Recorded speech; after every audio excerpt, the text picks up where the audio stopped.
Hello, salut, bienvenue tout le monde. Ça me fait plaisir de vous voir.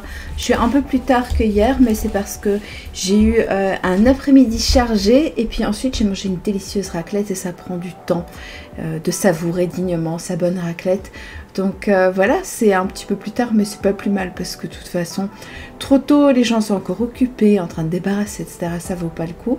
Et puis de toute façon, il y a toujours un petit moment où on blablate, où on papote un petit peu des dernières news et on se demande comment ça va. Et donc je vois qu'il y a déjà les petits habitués habituels, donc toujours le Meeple vert fidèle au programme. On a Miss Calimérotte, Benoît JDS, on a Ezim6 qui n'était pas là avec nous hier et donc qui a loupé effectivement la première partie. Et ça c'est bien triste, t'inquiète, elle est en replay. Et on a des nouveaux Goss 59 que je n'avais pas encore vu ici. Et salut CJ, c'est cool de vous avoir ici. Et puis on a évidemment Univers Board Game. Peut-être qu'on a effectivement fabriqué des choses cet après-midi avec Univers, des petits trucs rigolos qui vont bientôt arriver sur Insta. Peut-être, je ne sais pas, c'est un secret. Quoi qu'il en soit, j'espère que vous allez bien. Moi ça va, je suis un peu claquée de la vie, mais sinon tout se passe bien dans l'ensemble, je suis plutôt contente. J'ai pas joué hier soir. Hier soir, j'ai regardé une série pour me vider l'esprit, c'était bien cool. Et cet après-midi, j'ai fait d'autres trucs. Donc voilà. Et salut Icoc. Mais oui, c'était un plaisir aussi de te voir en vrai aux fiches. C'était vraiment trop chouette que tu prennes le temps de m'interpeller et puis de te présenter tout. Ça m'a vraiment trop fait plaisir. Et surtout que en fait non, c'était juste cool, voilà, donc ça m'a fait plaisir. C'était quand j'étais sur le stand de Biomos et enfin Subverti donc, et là tu m'as dit au fait je suis Icoc et je t'ai mais c'est trop cool, ça me fait plaisir, donc faites ça les gens, si on se croise en festival vous m'arrêtez puis vous me dites je suis machin, on se parle sur tel réseau et du coup ça me fait plaisir. Ghost, tu regardes tout en replay, mais oui, tu as bien raison, c'est une très bonne manière de faire les choses aussi, même si après le truc cool c'est de le faire comme ça en live, en direct quand on peut, comme ça permet d'échanger aussi, de se poser des questions et puis de voir comment les gens vont, donc ça c'est plutôt sympathique. Donc pour ceux qui n'étaient pas là hier, on a fait les 2 premiers jours de Cannes, donc en fait c'est une formule magique très simple, c'est-à-dire que je passe les photos en revue les unes après les autres et comme ça on débriefe, on blablate une seconde sur ce qu'on voit à la photo et puis ensuite si j'ai des boîtes à vous montrer, on les ouvre et puis on regarde ensemble, on échange et ça c'est plutôt marrant. Donc c'est un système qui fonctionne bien je pense et puis voilà, et puis après dans les jours, semaines qui suivent, il va y avoir tout un tas de débriefs un peu sympa sur des jeux en particulier. Je vais faire des présentations beaucoup plus poussées, etc. Donc voilà, donc il faut suivre. Subverti et le lendemain quand j'ai discuté avec Blandine des Pro Meeple. Oui, alors je connais pas Blandine, mais effectivement oui, on s'était recroisés encore une fois, donc non, c'était très chouette. Moi j'ai passé une matinée de merde, j'étais de très mauvaise humeur parce qu'en fait je voulais acheter un Stream Deck. Alors pour ceux qui savent pas, c'est une espèce de petit pavé numérique sur lequel vous allez programmer des boutons. Donc les amateurs de jeux vidéo sauront, on programme des macros et on fait pip et puis ça fait pap et puis alors il n'y a plus besoin de rien faire et j'aime beaucoup ce système et donc je voulais m'en acheter un et j'ai été regarder sur le site d'un revendeur qui disait on en a en boutique, sauf que ce que j'avais pas vu c'était le petit caractère qui disait on en a en boutique, si vous commandez aujourd'hui vous pouvez venir le chercher demain chez nous. Je me suis pointée pour rien, ça m'a énervé, j'ai eu envie de brûler leur magasin, mais sinon ça va. Salut Hugo Citron Coco, bienvenue. Donc voilà, mais sinon ça va, J'ai mangé une raclette, donc forcément ça va mieux. Parce que je tiens quand même à vous le dire, moi dans ma raclette, donc il y a du fromage et des pommes de terre et parfois de la viande grillée, comme chez beaucoup de gens, mais surtout je mets de l'ananas sous mon fromage, donc c'est-à-dire que je coupe les pommes de terre en petits morceaux avec des petits morceaux d'ananas. Et bim, voilà, vous pouvez maintenant hurler au sacrilège, vous désabonner, voilà, faites. Salut l'ombre de l'eau, bienvenue. En vrai, on va passer aux choses un peu sérieuses. Donc, comme je l'ai dit, j'ai débriefé sur ce que je vous ai montré à Cannes sur les 2 premiers jours. Et maintenant, on arrive au jour 3. Et donc, la première chose que j'avais envie de vous montrer, c'était le défi BGA. Donc, en fait, il y avait un stand de Board Game Arena qui était assez cool, où on pouvait défier le champion, donc le tenant ou la tenante du titre, sur Azul. Et alors, moi ces derniers temps, Azul c'est devenu mon jeu de chevet, surtout la config 2 joueurs. Mais en fait, je me suis quand même fait piler. J'étais bien partie, et puis je sais pas ce qui se passe. Souvent à la fin, en fait, je me rends compte que je joue de manière trop conservatrice, et les joueurs ont tendance à faire des lignes, ce qui leur donne plein de points, ce que je ne fais jamais, ce qui est très con. Et donc j'ai perdu, lamentablement, mais j'étais contente de jouer quand même. J'ai gagné un petit bracelet BGA, voilà. Et donc ça va. Mais ça c'est important, ça je voulais vous le montrer. Donc on arrive chez Okaluda, et donc ça c'est le samedi matin, on arrive chez Okaluda, et j'essaye donc un jeu qui, à première vue, vu la couve, ne m'emballe pas de ouf en fait. Je me dis bah ouais ok d'accord, c'est un truc un peu famille, etc. Et puis je joue et je trouve ça génial. Et je vous dis, la couve m'emballait pas de ouf, et en plus le principe du jeu non plus, c'est du jeu de taquin, ce que je déteste absolument par-dessus tout, mais coopératif. Donc il y a un petit twist un peu rigolo. Et on teste le jeu et en fait ça marche trop bien. Le principe c'est qu'on va essayer de réarranger ces suricates dans les 4 petites colonnes qu'on voit, mais en fait chacun joue un suricate. Et donc en fait, un peu à la Magic Maze, on va pas pouvoir déplacer ce qu'on veut, enfin justement non, si contrairement à Magic Maze, là on peut déplacer que son suricate et attendre que les autres fassent de la place pour pouvoir les réagencer correctement.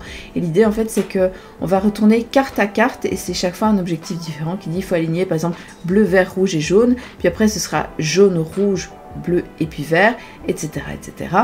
Et en fait l'idée c'est que chaque fois qu'on réussit à faire ça, on va avancer autour du plateau du nombre de cases égal au nombre de flèches affichées sur le dos de l'objectif. Donc vous voyez, il y a toujours, les piles sont séparées en deux, puis après on va retourner la flèche qui donnera un nouvel objectif, et voilà.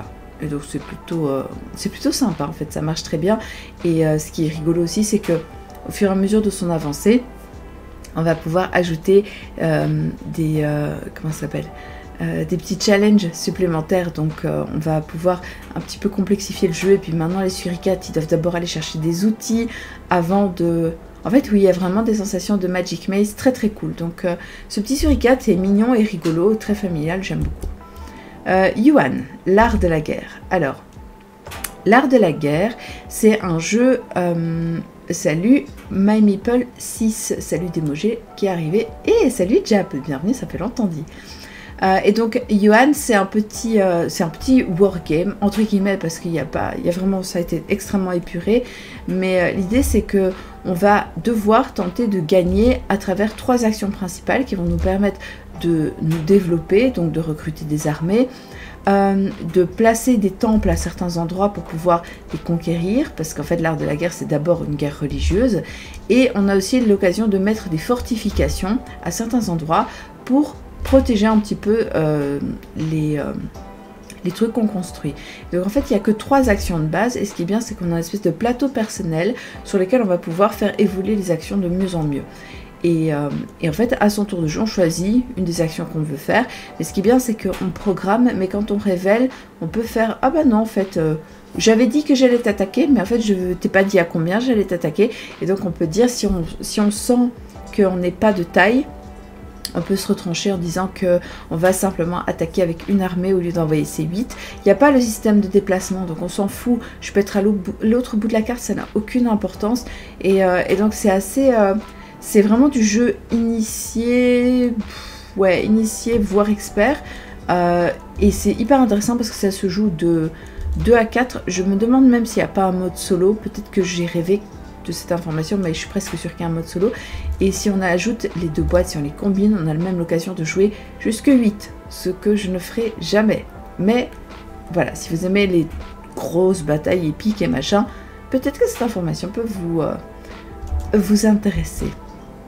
Donc voilà, donc je trouve ça assez... Vous voyez, comme je vous disais, il y a les actions rizières, il y a les actions forêt, les actions mines, et ça vous permet en fait d'avancer en fait sur ces actions pour pouvoir faire soit de la fortification, recrutement de troupes, construction, etc. etc. Salut petit panda, bienvenue. Alors apparemment, de ce que je vois, vous êtes en train de débriefer de la petite soirée jeu de mardi. Ça avait l'air cool, ça avait l'air sympa.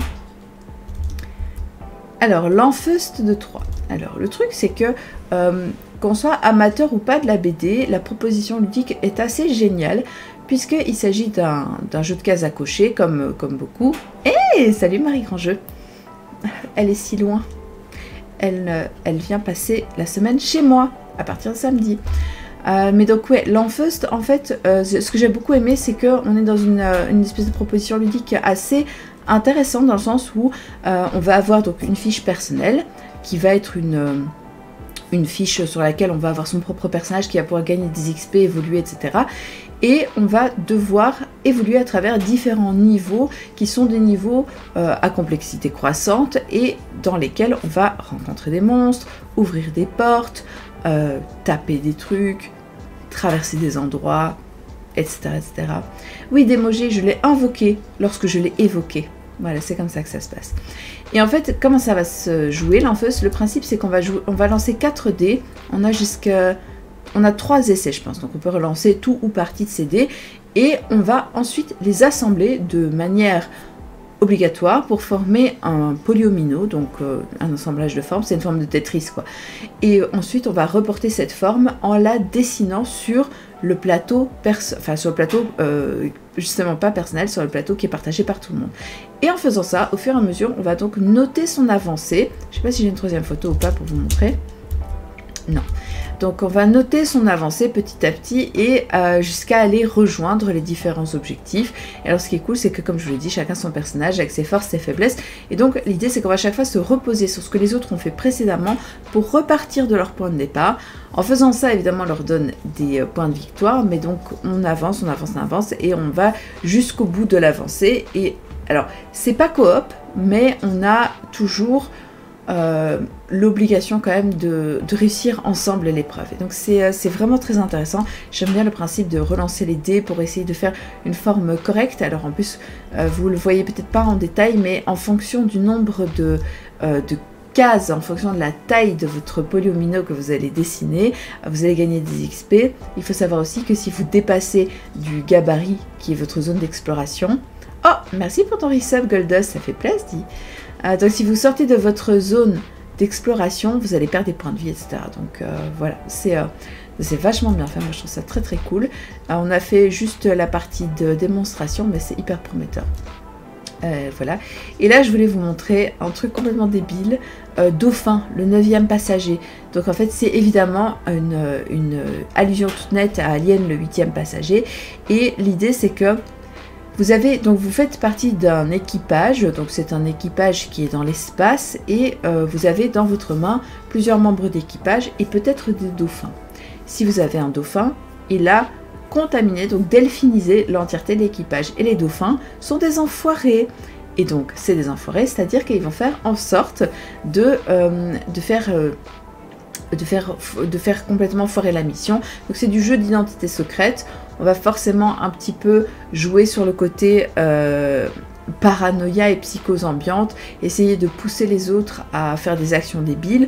On peut faire des votes pour pouvoir démettre le capitaine. Enfin voilà, donc c'est assez stupidement drôle. J'ai pas eu l'occasion d'y jouer, j'ai juste vu la présentation, mais ça me paraissait suffisamment absurde que pour attirer mon attention et avoir envie de vous en parler.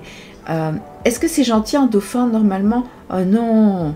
Oh non, non, non, non, non, Hugo, les dauphins, c'est des saloperies, c'est des trucs qui vont jouer genre avec le cadavre des bébés otaries, etc. Ils sont horribles, les dauphins. Salut le Berdure, merci pour ton follow. Donc, voilà, ils sont pas ouf, c'est vraiment plutôt des saletés. Mais ils sont mignons, en fait. Ouais, ça aussi, Démogé, je voulais pas le dire, mais c'est vrai, c'est vrai. Donc, non, les dauphins sont pervers et violents et dégueulasses. Donc, mais ils sont mignons parce qu'ils sourient, on dirait qu'ils rigolent. Voilà, c'est comme ça. Et donc, Dauphin, le 9e passager, a l'air complètement débile. Apparemment, ça se joue avec un smartphone aussi, d'où les cases ABC sur lesquelles vous allez pouvoir faire évoluer votre smartphone. Salut Fiona, bienvenue.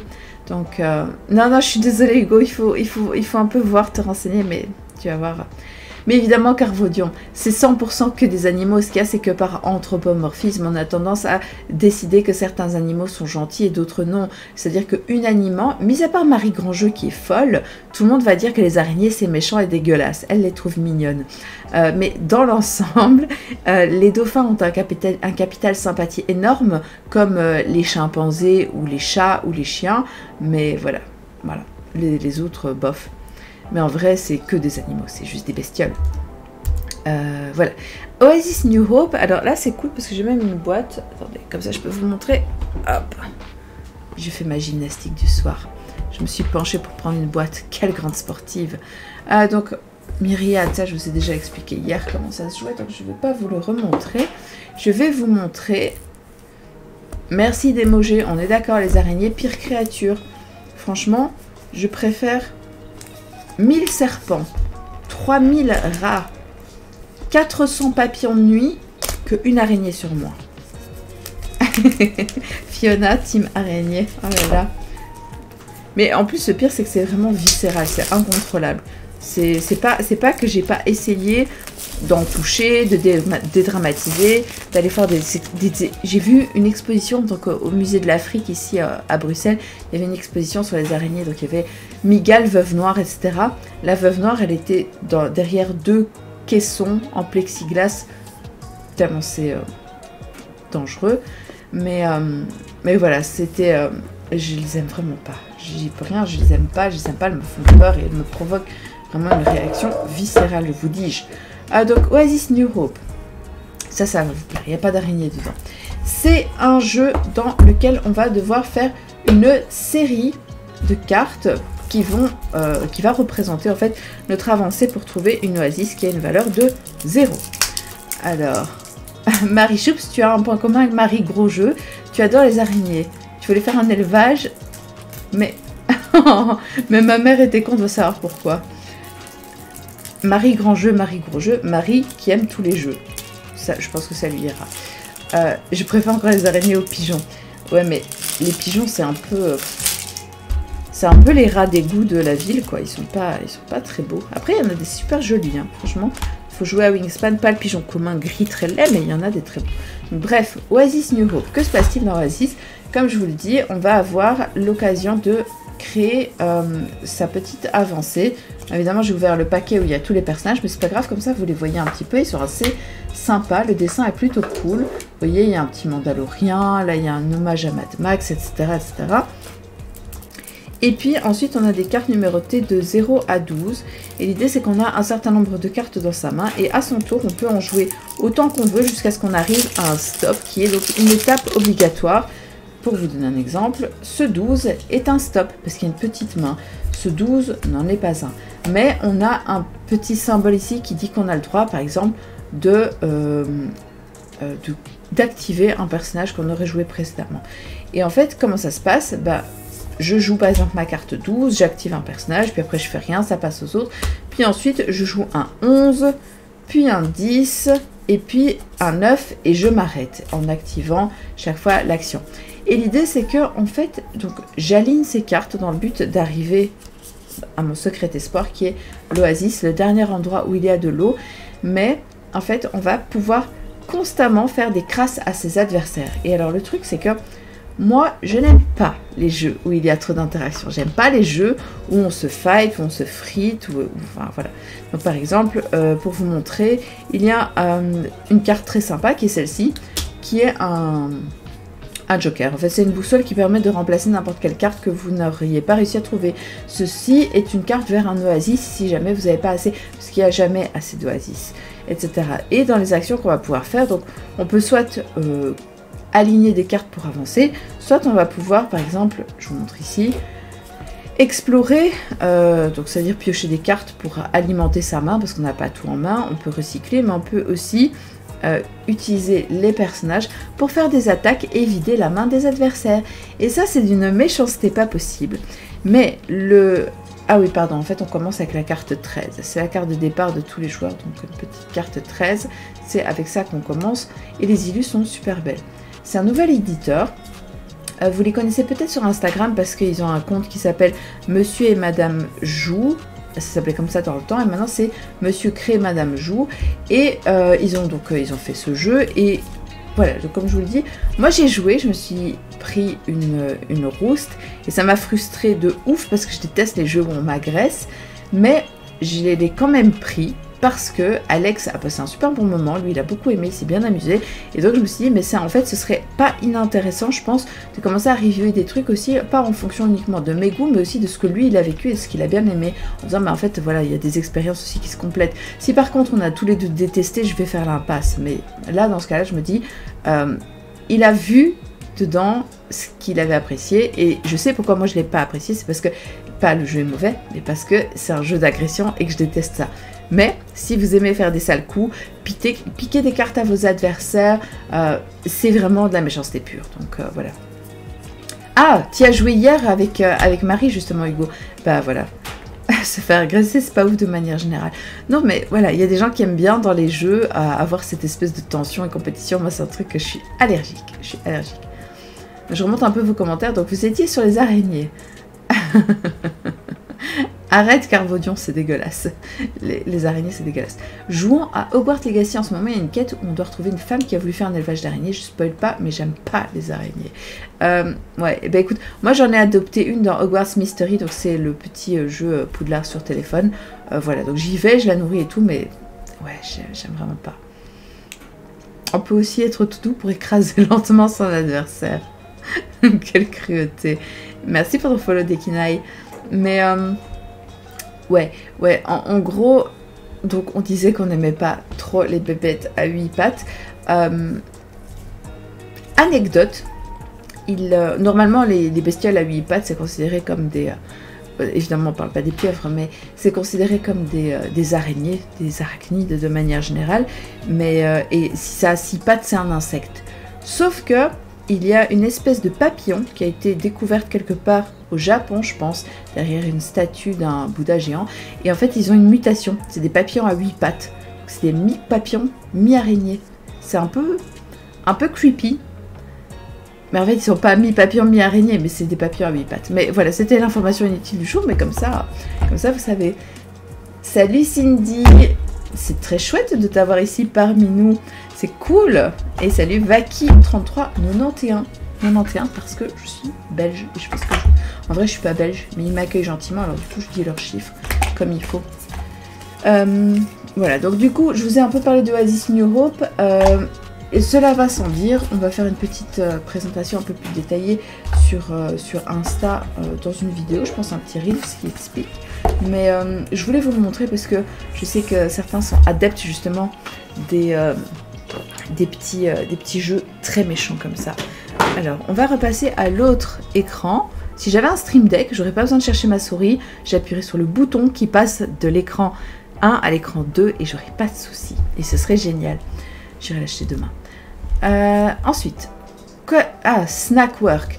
C'est pas encore sorti et ça me frustre tellement parce qu'en fait le truc c'est que c'est un jeu qui je pense peut être tout à fait le genre de truc que j'adore, à savoir des cartes qui sont des... En fait on essaie de créer sa nappe de pique-nique, mais donc on va superposer des cartes de patchwork avec des motifs et on essaye de faire en sorte que les motifs se répondent, soit avec le petit dessin qu'il y a dessus, donc par exemple toutes les carafes côte à côte, tous les gâteaux, etc.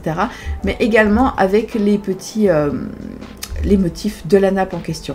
Et donc ça me plaît beaucoup, ça m'intéresse et j'ai envie d'y jouer, mais il n'est pas encore prévu d'être sorti tout de suite parce que là je vous montre, c'est le rendez-vous Tribuo, mais après j'ai eu un rendez-vous Blue Orange le lendemain et elle m'a dit que c'est pas pour maintenant.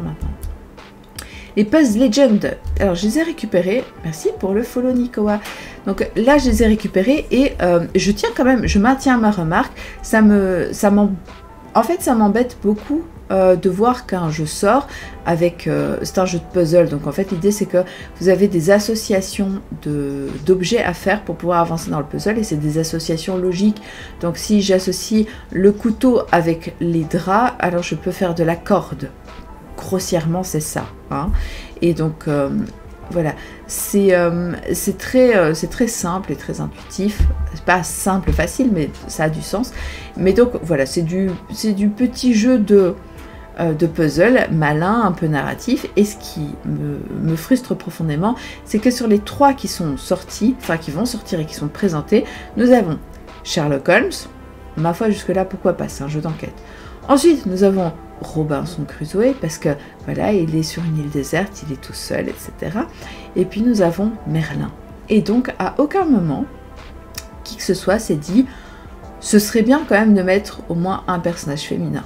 Non, la promesse c'est, oui mais t'inquiète, les 3 prochains, ça va être 3 meufs. Je pense que c'est Alice, Cléopâtre et je sais pas quoi.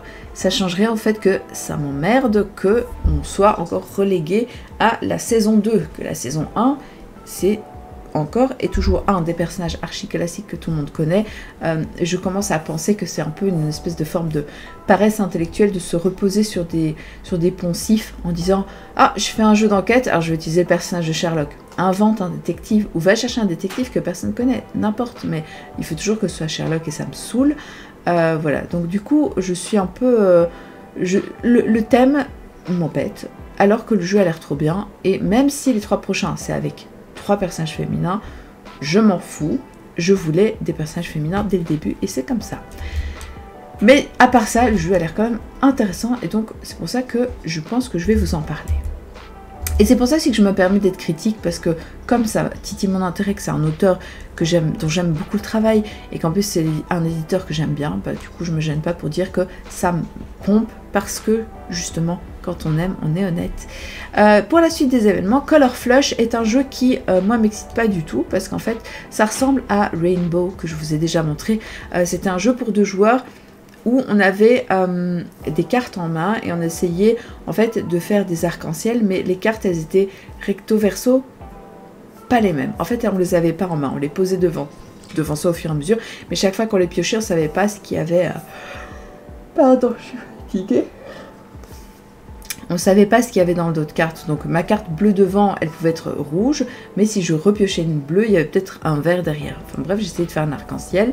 Donc du coup, ça me faisait penser un peu à ça, parce que Color Flush, c'est exactement ça, sauf qu'en fait, on les tient dans sa main en éventail, et que les uns les autres, on va pouvoir aller se piquer des cartes pour essayer de faire cette fois-ci juste une suite de 5, je pense, cartes de la même couleur. Voilà. Et comme ça ressemble trop à un autre truc que je connais, j'étais pas plus emballée que ça. Ben voilà, Icoc, tu confirmes, toi tu as testé et t'es pas non plus emballé de dingue. Et Marie-Choupe se dit, faire découvrir des personnages moins connus, ça aurait été cool, et au moins une femme dans le tas, on est bien d'accord. Alors, Citron Coco, alors... il y a des personnages incontournables, prétendument. Anecdote Girl That Game. Est-ce que tu fais référence à l'anecdote sur le jeu qu'on a essayé qui fait un peu penser à Through the Ages? Parce que sinon on peut parler de celui-là. Ah oui, mais on va en parler. Ah ok, Icoc. Donc toute la main doit être de la même couleur, mais je pense que c'est pas une très grande main, c'est pas 7 cartes, c'est 5 ou 6, je sais plus exactement, mais je pense qu'elle est un peu plus réduite. Je vais parler de Citron Coco et puis après je vais raconter l'anecdote que Alex évoque dans le chat sur les personnages connus. Voilà, donc Citron Coco, en fait, je connaissais pas, donc je connaissais Hugo, parce que je savais qu'il était le créateur du jeu, mais par contre, je ne connaissais pas du tout son jeu, qui se base sur le principe du jeu du golf. Alors, vous connaissez peut-être, parce que le jeu du golf, c'est le principe qu'on retrouve à la base de Skyjo, de Cabo, de Silver, de plein de jeux comme ça. C'est-à-dire que vous avez des cartes qui sont face cachée devant vous, et dont vous allez prendre connaissance au fur et à mesure pour essayer de réduire le plus possible sa valeur. Donc ça, c'est le principe du jeu du golf. Dans Citron Coco, l'idée, c'est qu'il y a un petit twist, puisqu'on va jouer en équipe, et donc on va devoir faire en sorte d'utiliser des pouvoirs de cartes pour pouvoir réduire sa propre valeur ainsi que celle de son coéquipier. À savoir que à la fin, si je ne m'abuse, c'est le score le plus élevé qui va compter. Et donc du coup, il faut avoir un petit peu... il faut garder à l'œil ce que fait son coéquipier en se disant que de toute façon, on a intérêt à réduire son score à soi, mais aussi celui de l'autre, le plus possible, par exemple en jetant des cartes qui vont faire en sorte de pouvoir permettre de défausser plusieurs d'un coup, etc. Skyjo, le fameux jeu illisible mais magnifique, c'est peut-être l'inverse.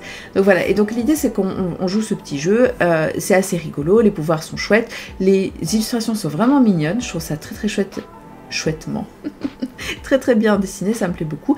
Et ce que j'aime bien, c'est qu'il y a aussi une autre histoire, c'est que une partie des bénéfices quand vous achetez un jeu Citron Coco vont être reversés à une assos qui va faire un petit peu de l'éducation pour des gamins de rue.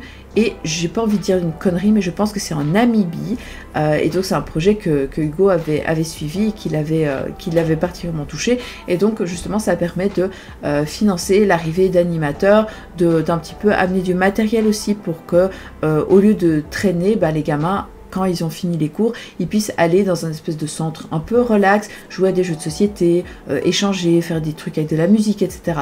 Donc voilà, j'aime bien l'idée de savoir que le jeu il a une implication à la fois un peu culturelle, un peu sociale aussi, et que ça va au-delà de simplement le simple jeu de société. Donc je trouve ça assez cool. Et c'est con parce que Hugo est parti au moment où j'allais commencer à parler de son jeu, mais grosso modo, si vous avez envie d'un petit jeu, une alternative justement au Skyjo qui effectivement est très facile pour briser la glace, mais qui réinvente rien. Là, il y a le petit twist où on joue en équipe et donc on a un peu ce principe comme dans le bridge, si je ne m'abuse. Et je trouve ça vraiment pas mal d'avoir ce twist et surtout d'avoir, comme je dis, une implication dans le jeu qui va un peu plus loin que simplement la règle du jeu et sa mécanique. Alors, Carvaudion. Difficile dans l'histoire paternaliste d'avoir des histoires avec des femmes qui soient connues et ou emballantes. Il faudra aller dans la littérature contemporaine. Là, on a des tas de super personnages. Ou alors prendre des reines ou confidentielles des puissants confidentes qui étaient plus à la tête des royaumes que leur abruti de conjoint.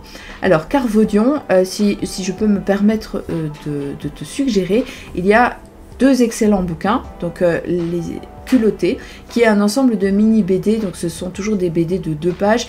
C'est écrit par Pénélope Bagieux, je pense.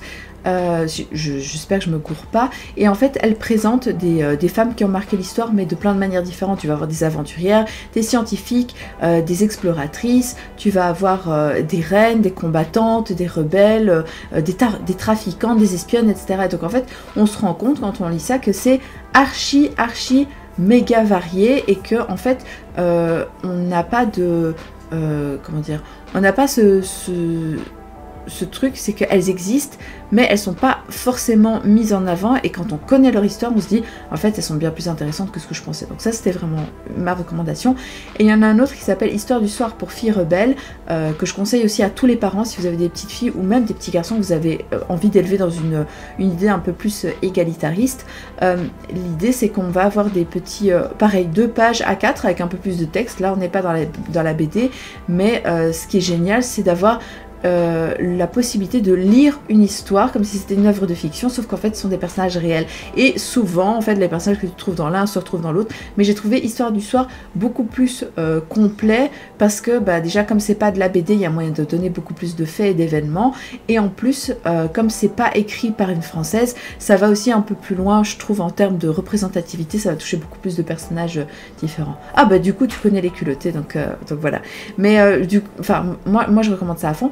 Et justement, donc ça m'amène, attention, ça m'amène à la fameuse anecdote. Donc je suis invitée par un éditeur de jeux à tester un truc, et déjà la première chose c'est que on m'envoie la couverture du jeu, et je dis mais en photo dans le mail, et je dis ok, alors je me permettrai juste une remarque parce que je les connais, donc je me permets, je dis on est en 2023 et pour un jeu qui parle de l'histoire du monde, grosso modo t'as 2 mecs qui se font face. Et on me répond non mais t'inquiète pas, c'est une couverture provisoire. Et je me dis franchement tu t'es fait chier à faire dessiner ton illustrateur cette couverture provisoire pendant je sais pas combien d'heures pour en fait lui dire tu peux effacer et mettre une meuf à la place de un des 2 mecs. Le briefing déjà il n'était pas clair. Donc quoi qu'il en soit, on teste le jeu qui est génial. Franchement j'ai beaucoup aimé, j'ai trouvé ça super. On a bloqué une session de 2 heures pour pouvoir jouer. On n'est pas allé jusqu'au bout parce qu'en fait assez rapidement on avait saisi comment le jeu marchait, c'est hyper intéressant, mais par contre à un moment je commence à évoquer le problème de la parité, à savoir que les personnages qui nous sont présentés sont quasi majoritairement tous masculins, et ce qu'on nous répond c'est dans un jeu qui est censé parler de l'histoire du monde, en fait on est obligé de prendre des personnages emblématiques. Donc si on veut prendre un scientifique du XXe siècle, on va prendre Einstein. Si on veut prendre un artiste du XXe siècle, on va prendre Picasso. On va s'arrêter 2 secondes. Alors peut-être que Picasso est emblématique, peut-être, mais Primo c'est pas le seul artiste moderne que les gens connaissent. Tu pourrais prendre Frida Kahlo si tu voulais vraiment mettre une meuf qui est aussi contemporaine, aussi artistique et aussi connue. Et même dans les jeunes générations, je pense que les gens connaissent mieux la vie de Frida Kahlo que celle de Picasso. Et en plus, Segundo, au-delà de ça, Picasso c'est aussi un personnage qui est assez problématique puisqu'il est connu pour être un agresseur sexuel, un mec violent qui a profité de ses femmes, qui est tabassé, etc. Donc est-ce que c'est vraiment ce que tu as envie de mettre? Et l'idée c'était de nous faire comprendre à nous qu'en fait on n'avait pas capté qu'il fallait absolument pour un jeu, pour que ça marche, mettre des personnages emblématiques, entre guillemets, en dépit du fait que si tu veux pas mettre Einstein, tu pourrais mettre quelqu'un d'autre, tu pourrais mettre Stephen Hawking, tu pourrais mettre Marie Curie. Et en gros, ce qu'on a dit, c'est oui, mais si on doit en garder qu'un seul de scientifique du 20e, impossible de jeter Einstein, on va jeter Marie Curie. Et en fait, j'ai trouvé ça extrêmement frustrant et réducteur comme logique, parce que on ne peut pas continuer à considérer qu'ils sont tellement connus qu'il faut les utiliser en se disant ben, je m'en lave les mains en fait. Et en fait c'est vraiment dommage de continuer à penser que les gens sont des moutons et des ânes et qu'en fait ils n'ont pas assez de culture que pour pouvoir se retrouver confrontés à d'autres leaders historiques dans leur jeu de cartes en se disant ah ben oui c'est qui ça, ou ah je connaissais son nom mais je savais pas qui était la personne. Et en fait on a envie, nous aussi joueurs, d'être un peu bousculés dans nos habitudes, on a envie de rencontrer des nouveaux leaders politiques ou guerriers ou militaires ou quoi que ce soit. Et idem, à une époque, je jouais beaucoup à Through the Ages sur mon application sur téléphone. Et en fait, ça m'a saoulé de voir que tous les leaders étaient des hommes. Donc j'ai sorti tous les leaders de la boîte, parce que je possède la boîte physiquement. Et avant qu'ils sortent l'extension, j'avais passé, je sais pas combien d'heures, de journées, à chaque fois faire un équivalent femme pour chaque leader masculin. En disant, bah, là où t'as ça, je peux mettre ça, etc. Et en fait, je m'étais emmerdée à faire ça, mais j'avais trouvé que c'était un exercice intéressant, parce que même moi, qui me prétend comme quelqu'un d'assez ouvert et avec un peu de culture féministe, en fait je me suis challengée en me disant ben, c'est pas facile, c'est vrai, je dis pas que c'est simple, mais par contre voilà, je me suis dit que c'était pas mal. Merci pour le follow Happy Grincheux. Je me suis dit que c'était pas mal de justement me provoquer moi-même et mettre entre guillemets à l'épreuve mettre à l'épreuve ce en quoi je croyais. Et donc voilà, c'est pour ça que ça m'a énervé de m'entendre dire si on doit garder un seul scientifique du XXe siècle, c'est forcément Einstein qu'on garde. Bah non, il n'y a pas forcément, je vois pas pourquoi le mec il n'a pas inventé quoi que ce soit. Je pourrais te dire, si tu viens en Belgique, on va te dire Einstein, ok, mais peut-être qu'en fait on aura envie de mettre un autre scientifique, peut-être que chez nous, enfin je sais pas, tu vois, tout est affaire à la fois de culture. Il y a plein d'autres gens qui ont révolutionné les sciences, enfin c'est pas ouais, je sais pas, je trouvais que c'était un raisonnement paresseux et simpliste. Donc voilà.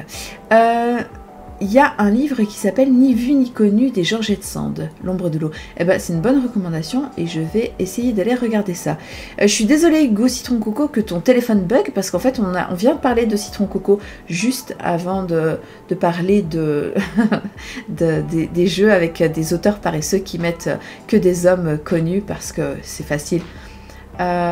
Mais donc j'ai expliqué le jeu, j'ai expliqué aussi le principe de la sauce et donc voilà, en disant que si les gens avaient envie d'avoir un petit jeu un peu d'équipe, un peu rigolo, qui revisite le principe du jeu du golf mais avec le petit twist de jouer en équipe, qu'ils devraient clairement regarder, parce qu'en plus il y avait une portée sociale qui existait, donc voilà. Oui, tu as raison Galajo, le père du Big Bang en Belgique, chaque fois je me cours, j'ai envie de dire Georges Lemaître, je pense que c'est ça, je sais plus, mais qui était un prêtre jésuite peut-être même, mais bref, un religieux qui a étudié plein de théories de la relativité, de la physique et machin, etc. et qui était aussi un scientifique majeur du XXe siècle et qui est le premier à avoir initié en fait la théorie du Big Bang. Donc comme quoi à l'époque on pouvait tout à fait être religieux et scientifique et mettre un sacré mec de science, c'était pas du tout incompatible. En fait ils étaient pas mariés, ils avaient le temps de faire ça, ils avaient que ça à foutre, de la religion et puis des thèses mathématiques un peu reloues. Voilà, donc c'est ça c'est le petit côté un peu frustrant, c'est un peu ce côté quand on pointe une évidence du doigt, genre mais pourquoi sur votre couverture il y a pourquoi est-ce que sur votre couverture il y a 3 mecs qui se serrent la main pour parler de l'histoire du monde et qu'on te dit mais en fait c'est normal, c'est parce que c'est des personnages majeurs et que tu fais mais tu rigoles de qui là en fait, des personnages majeurs féminins, je peux t'en citer 12 millions et même sans réfléchir une seconde, je vais même pas dire, je vais pas commencer à vous dire ah oui il y a je sais pas moi Lozère ou il y a Boudica qui sont forcément des personnages qui sont beaucoup moins connus de nous, je vous dis Cléopâtre et tout le monde sait instantanément qui c'est, je vous dis Elisabeth, 1 ou 2, et tout le monde sait. Donc, je veux dire, on n'est pas obligé en plus d'aller chercher systématiquement des personnages tyranniques ou flippants. On ne va pas mettre Margaret Thatcher. Il y a moyen de trouver beaucoup mieux. Donc, t'as raison d'émoger. Mettons des dauphins sur la couve. Voilà, donc c'était un petit peu le coup de gueule contre la paresse, encore et toujours, des éditeurs quand on leur fait des remarques qui sont pourtant ultra pertinentes. Continuons sur les jeux de société. Ethelflaed, yes, les personnages de Last Kingdom qui sont extrêmement bien écrits. C'est un petit peu romancé, on va pas se mentir, mais où les femmes elles sont intéressantes, c'est-à-dire qu'elles sont pas toutes des guerrières, elles sont pas toutes des reines, elles sont pas toutes des intrigantes, mais elles ont toutes poussé pour essayer de gratter un maximum de pouvoir là où elle pouvait, et je trouve ça brillant. C'est beaucoup plus finement écrit qu'un Game of Thrones, par exemple, qui était soi-disant la panacée en termes de parité incroyable, les femmes fortes, etc. Mais c'était du bullshit. Carvaudian, t'as raison, je m'en fâte en guerre. Zynga. Le nom est débile, et quand je l'ai vu, c'est... ah, bah voilà, Hugo. Donc quand j'ai vu Zynga, le nom, ça m'a rappelé un truc que je jouais sur PC à cause de ma mère quand j'étais gamine, qui s'appelait Zuma. En fait, c'était un machin qui balançait des billes au travers d'autres billes, et en fait, ça faisait exploser. Enfin, voilà, c'était débile. Bref, ce Zynga, il a un truc qui est très très simple, c'est-à-dire que on va lancer des combinaisons de dés, et en fait, c'est du 100% à démoger, les vrais savent. Donc en fait c'est du 100% bingo, donc c'est-à-dire que tu lances tes combinaisons de dés, tu essayes d'associer chaque fois le dé blanc plus un dé de couleur, et en faisant ça, tu coches pour essayer de faire une ligne de couleur complète. Ou... Non, ça n'a rien à voir du tout, mais c'est le titre qui m'avait fait marrer parce que ça m'a fait penser à ça. Voilà. Et donc c'est super simple, j'ai pas joué, mais j'ai très très envie, même si c'est vraiment très laid. Voilà. Parce que ça parle à quelque chose de très primitif en moi, qui adore pouvoir barrer des petites cases en fait. Lancer des dés, barrer des cases, et ça me donne l'impression d'avoir achevé quelque chose dans ma vie, c'est j'ai fait une ligne complète. Voilà, et donc forcément ça me parle beaucoup. Je sais plus qui l'a testé, mais j'ai eu des retours. Laid mais lisible, voilà l'ombre de l'autre d'émoji, vous avez tout à fait compris, donc c'est le débat de hier soir. Plutôt un jeu beau mais incompréhensible ou un jeu laid mais lisible, et bien là c'est laid mais c'est très lisible. Et oui, tu as raison Carvaudion, c'est en fait... Ça, voilà, ça fait très vieux design, Monsieur Alceste. Je compatis, moi aussi j'aime lancer des dés pour cocher des trucs. Mais je crois que toi tu le fais plutôt pour cocher des points de vie sur tes monstres, pour tes joueurs, c'est pas pareil. T'as raison Guérout, il pique les yeux de ouf. Et malgré tout j'ai envie d'y aller, à fond en fait. Mais j'espère qu'il coûtera, honnêtement, pas plus que 12 balles. Allez, entre 12 et 15, sinon ça devient débile. Après ils ont mis une clochette, et ça me fait peur. Gang of Dice, j'ai pas très bien compris le concept, je l'ai pris en photo parce que je me suis dit il faut que tu te prennes en photo pour que tu te souviennes que tu l'as vu, et comme ça tu seras pas dépaysé quand tu vas le revoir un jour et pouvoir le tester. Mais j'ai pas capté, je pense que c'était un moment où j'ai eu une absence et où en fait on m'a montré le jeu et j'ai fait et en fait j'ai rien écouté, mais c'est pas de ma faute, je me suis vraiment forcée mais j'étais fatiguée. J'adore Roll Through the Ages. Oh oui, il est très vieux celui-là, mais c'est vrai que j'ai toujours eu envie de l'avoir, j'ai eu envie de l'avoir et d'y jouer. Donc, les dés sont uniques, gravés en marbre. Donc, Gang of Dice, en fait, il s'agit d'un jeu, si je me souviens bien, que je raconte pas de conneries. C'est un jeu où vous allez lancer des dés pour faire une combinaison la plus haute possible, mais... en fait, le problème, c'est que vos dés peuvent exploser. Donc, c'est-à-dire que si vous allez au-delà d'un certain seuil, vous risquez d'exploser, donc d'être éliminé de la manche, et donc de ne plus compter vos points pour l'entièreté de la manche en comparaison des autres joueurs. Je crois que, grosso modo, c'était ça l'idée, je pense. Et en fait, je pense que je dis pas de conneries, je pense que c'est tout à fait ça, et que du coup, vous pouvez choisir, par exemple, de jouer archi safe en disant, je vais lancer que 3D, mais en fait, en faisant ça, je garantis que j'exploserai jamais, mais je suis pas sûre de réussir à même faire assez de score pour être comptabilisé comme le plus haut. Donc c'est un stop encore, avec des dés. Mais où on monte pas sur la montagne. Pas trop éprouvant ce festival pour toi d'ailleurs, je t'ai pas demandé. Alors si, ça a été hyper dur. Ça a été vraiment compliqué, et surtout le samedi j'étais un peu en bord de crise de nerfs, donc non, ça a été vraiment très fatigant. D'ailleurs, si des gens m'ont croisé en train de pleurer, c'est parce que j'avais faim, et donc voilà. Et comme j'avais faim et que j'étais en retard pour un rendez-vous et que je faisais une petite hypoglycémie, j'étais en panique, et donc voilà, c'est tout. Comme ça, vous savez. J'en rigole maintenant, mais sur le moment c'était un peu... Oui, le meeple vert est venu et m'a dit ça va, et alors du coup j'étais... Et il m'a dit, tu veux que je te laisse tranquille? Et j'ai fait... Voilà. Grosso modo, c'était ça.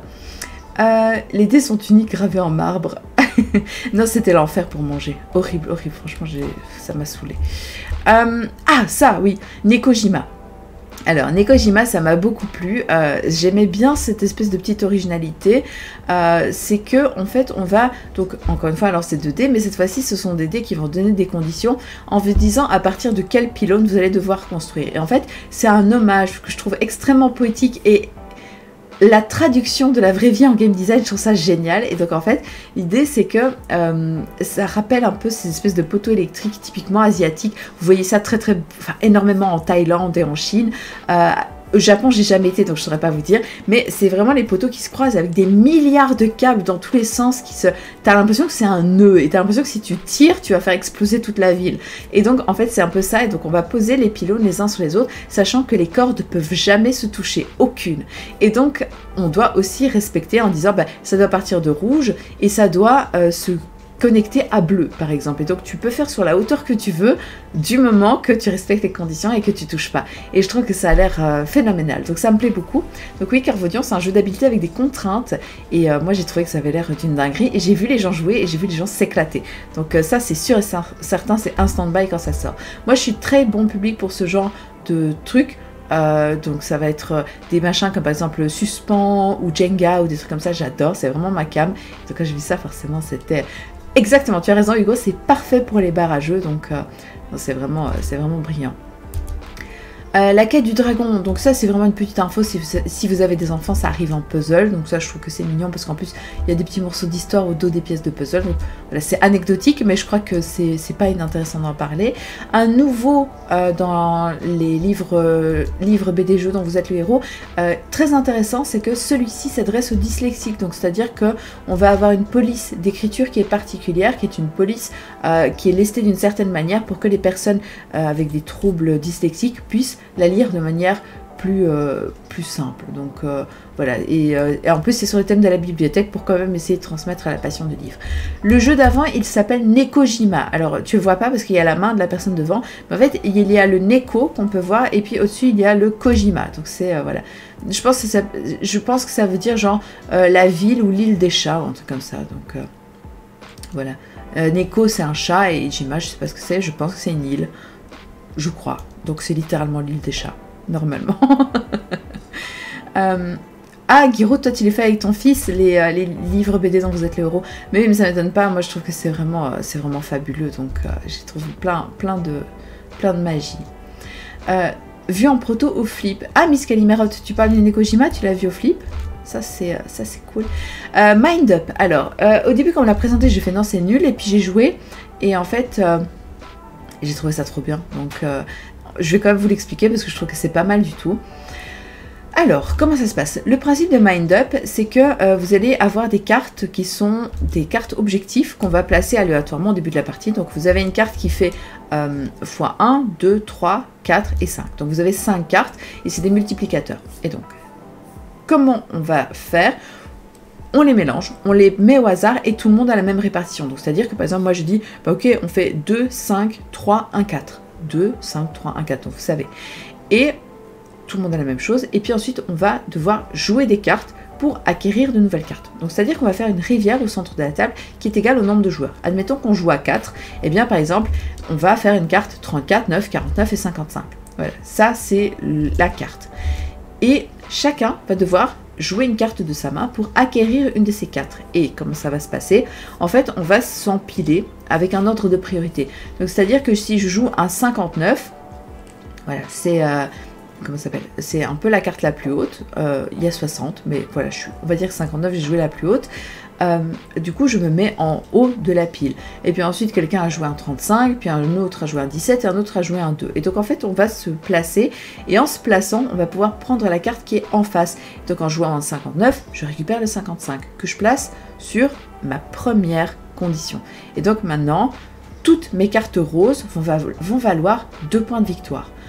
Plus tard, j'ai abandonné mon 59 à cet endroit-là, c'est la carte la plus haute, et j'ai de la chance, je joue un 50 dessus et je suis encore la plus haute. Je récupère un 59 qui est avec un fond vert, et maintenant toutes mes cartes vertes, puisque c'est pas la même couleur, je les place sur la deuxième condition qui est x5, et donc maintenant toutes mes cartes vertes vont valoir 5 points, et ainsi de suite. Et donc l'idée c'est qu'on essaye de faire en sorte, au début on place un peu au hasard, et puis après on commence à réfléchir pour essayer de récupérer les cartes pour les mettre les bons multiplicateurs, parce qu'en fait les multiplicateurs sont mis aléatoirement au début, mais c'est vous qui allez choisir dans ce que vous récupérez, du coup l'orientation du jeu. On va dire, bah voilà, sur mon multiplicateur 5, j'ai que des cartes vertes, il va falloir que je fonce chercher toutes les cartes vertes, parce que c'est ça qui va me donner plein de points. Et donc, voilà, c'est très très cool. Donc moi, ça m'a beaucoup plu.